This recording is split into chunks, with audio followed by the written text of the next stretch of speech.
नमस्कार. प्राध्यापक डॉक्टर सुरेश मेणे लिखित मनाचे श्लोक अध्यात्माची पाऊलवाट या पुस्तकाचे क्रमशः वाचन. आजचा भाग. उपेक्षा कदा रामरूपी असेना, जीवा मानवा निश्चयो तो वसेना. शिरी भारवाहेन बोले पुराणी, नुपेक्षी कदा रामदासाभिमानी. आपल्या सगळ्यांना हे माहीत आहे व आत्तापर्यंतच्या उदाहरणावरून समर्थांनी देखील पटवून दिले आहे की भगवंताजवळ उपेक्षा, अवहेलना मुळीच नाही. एकदा का तुम्ही त्याला अनन्य भावे शरण गेलात की तुमचा उद्धार करण्याची जबाबदारी भगवंताने आपल्या शिरी घेतलीच म्हणून समजा.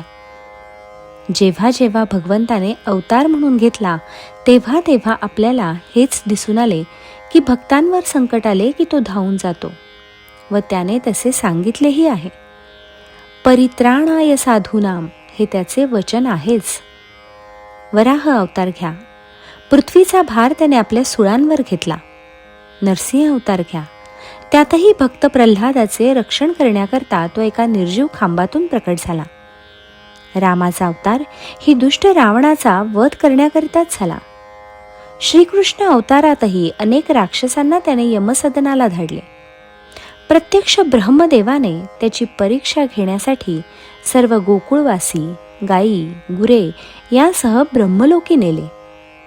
इकडे कृष्णाने आपल्या लीलेने सर्व गोकुळ पुन्हा जसेच्या तसे उभे केले. द्रौपदीचे वस्त्रहरण सुरू झाले तेव्हा पांडव, भीष्म, गुरु द्रोणाचार्य सर्व हतबल झाले. परंतु द्रौपदीने कृष्णाचा धावा सुरू करताच तो धावून आला. या सर्व गोष्टी आपल्याला हेच सांगतात की आपला सर्व प्रापंचिक व पारमार्थिक ताप देवाला अर्पण करूया, म्हणजे तो आपला भार शिरी वाहील. परंतु हे सर्व कळतं पण वळत नाही. कारण जीवा मानवा निश्चयो तो वसेना. आपला निश्चयच होत नाही, आपण निर्धारच करत नाही. सतत आपल्या मनामध्ये संसार चिंता असते. त्यामुळे निस्वार्थ भक्तीला वेळ आहे कुठे? जेव्हा जेव्हा भक्ती करतो तेव्हाही काहीतरी मागण्यासाठीच असते. कवी चंद्रशेखर गोखले म्हणतात, प्रत्येक जण देवळात नेहमीच जात असतो, 4 आठाणे टाकून काहीतरी मागत असतो. त्यामुळेच तुझे कारणी देह माझा पडावा अशी आपली भूमिका नसतेच. त्याऐवजी माझ्यासाठी ₹2 देव कामास येईल अशी असते व ती वरवरची असते. त्यात कुठेही श्रद्धा नसते, भक्ती नसते. असतो तो केवळ उपचार, व्यवहार आणि देखावा. अशा नमस्काराला काहीच अर्थ नसतो.